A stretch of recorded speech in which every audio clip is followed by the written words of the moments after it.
Töiden ja opiskelun yhdistäminen on sujunut tosi hyvin, eli mulla on ollut mahdollisuus tehdä osa-aikaista työaikaa tarvittaessa sekä on ollut opintovapaalla ja sitten mun opinnot on ollut pääasiallisesti etänä, niin se on auttanut kyllä sen arjen järjestämistä.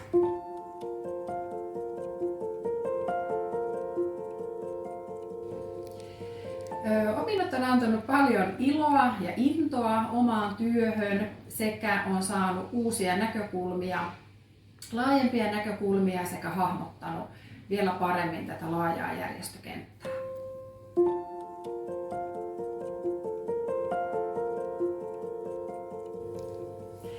Opiskelut on lisännyt semmoista kiinnostusta myös sitten uusiin ja erilaisiin työtehtäviin tässä oman työn sisällä.